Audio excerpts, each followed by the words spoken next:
You remember when ChatGPT first hit, right? At first, it just felt like this incredible, powerful new tool. But then something started to feel a little off. The hype got so intense, so overwhelming, and you just got this nagging feeling that something else was going on behind the curtain, something that didn't quite add up. So let's peel back the layers and dig into what the source material suggests is really happening here.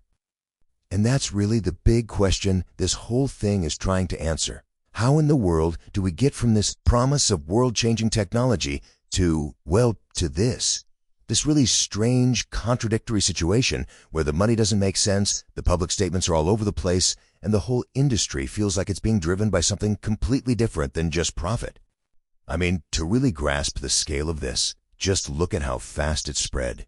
It took Instagram 2.5 years to get to 100 million users. TikTok did it in a record 9 months. ChatGPT, it did it in 8 weeks. That's not just viral. That's something else entirely. A piece of technology with no ads, no big marketing push, just a simple box you type in, became the fastest growing application in human history. All right, so to really figure out what's going on, you got to follow the money. Because when you do, you find this massive, glaring contradiction. On one hand, you have a financial explosion that is just unlike anything we have ever seen before. And on the other, you have companies burning through cash at a rate that is just, breathtaking. So on the hardware side of things, you've got companies like NVIDIA. They make the super important chips you need to train these AI models. Their stock shot up an insane 239% in 2023, and then it did it again, jumping another 171% in 2024. This is just a tidal wave of investor money flooding into the foundations of the AI industry. But then you look at the companies actually using all those shiny, expensive chips, and the story completely flips on its head. Take the biggest name in the game, OpenAI. While NVIDIA's stock was going to the moon, OpenAI posted a net loss of $13.5 billion. And that's not over a year. That's just in the first 6 months of 2024.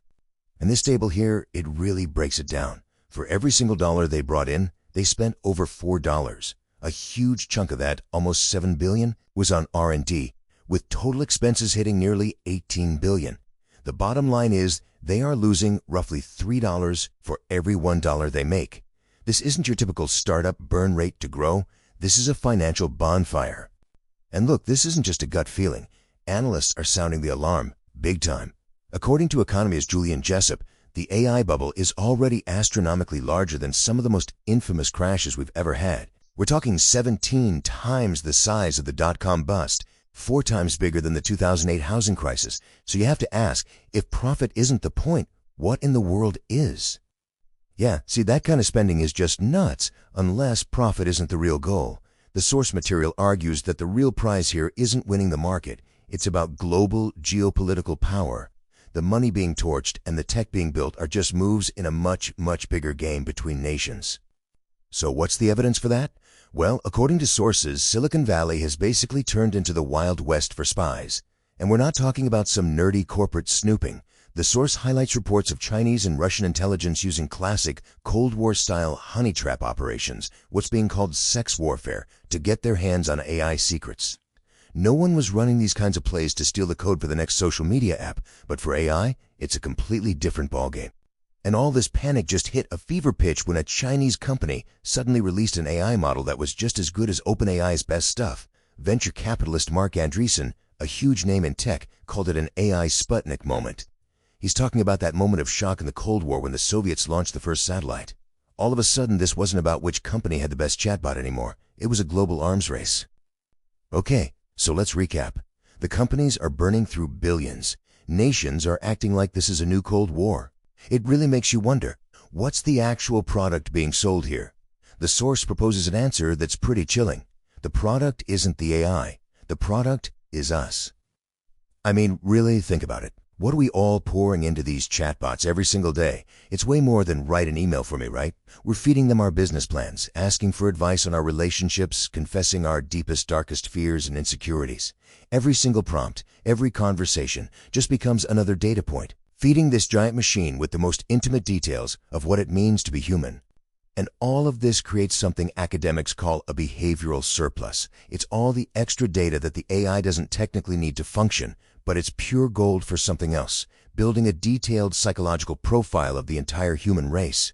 It's the engine of surveillance capitalism, just on a scale we have never, ever seen before. And here is the absolute crux of the argument from the source material. The endgame isn't just to predict what you're going to do next. It's to shape and modify what you're going to do next. Once you understand our deepest motivations, our fears, our desires, you can start to engineer the system to nudge our choices, our beliefs, and ultimately our actions. And we're already seeing glimpses of how this works. A Stanford study found that the major AI models have pretty significant political biases built in, with OpenAI as being the strongest.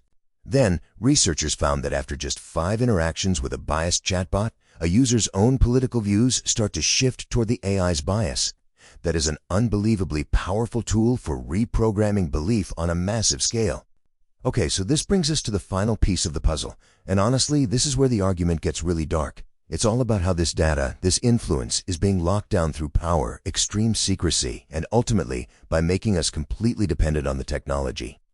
Let's just look at one of the most jarring examples from the source material. In this interview, you have Tucker Carlson confronting OpenAI's CEO about a whistleblower who accused the company of stealing data and was about to testify against them right before he died. Carlson puts it to him just like this. And Sam Altman's response was direct. Now, the official ruling was suicide, but the source notes the whistleblower's family disputes that, and they believe it was murder. But whatever the truth is, the whole exchange just pulls the curtain back on the incredibly high-stakes, intense environment around the secrets these companies are holding. And that secrecy is apparently enforced with an iron fist. The source points to reports that OpenAI uses these extreme exit agreements with NDAs that allegedly ban former employees from criticizing the company forever, for the rest of their lives. It's a level of enforced silence you'd expect from a spy agency, not a tech company. So you end up with this huge disconnect between what AI leaders say in public and what their companies do in private. On one hand, they're signing these dramatic letters warning everyone that AI could literally cause human extinction. But then, behind closed doors, they're reportedly lobbying governments to weaken regulations and fighting against anything that might slow them down. The source argues this is a classic corporate strategy. It's called regulatory capture. Here's how it works. Step 1, you go out and warn everyone that your technology is incredibly dangerous. Step 2, you demand heavy, complicated regulations. But of course, the only companies that can afford to comply are the giants, which means you've just regulated all of your smaller competitors out of business, building yourself a government-protected monopoly. And that growing monopoly is getting cozier and cozier with state power. After saying they'd never do military work, OpenAI now partners directly with the Department of Defense. The Pentagon's pouring hundreds of millions into AI labs. And then, in this almost surreal twist, several top AI execs from Silicon Valley have literally been sworn into the Army Reserve as lieutenant colonels. So, what is the absolute end game here? Well, Sam Altman is also launching a brain-computer interface company. And when he was asked about it, this is what he said. Read only. The goal is a direct access port to our thoughts, creating a seamless, hardwired dependency, where the line between your own mind and a corporate-controlled AI just evaporates. Which leaves us with the final, massive question the source material puts on the table.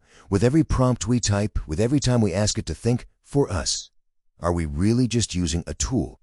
Or, bit by bit, are we the ones being changed, being reshaped, becoming a component in a much, much larger machine? That is the trillion-dollar question.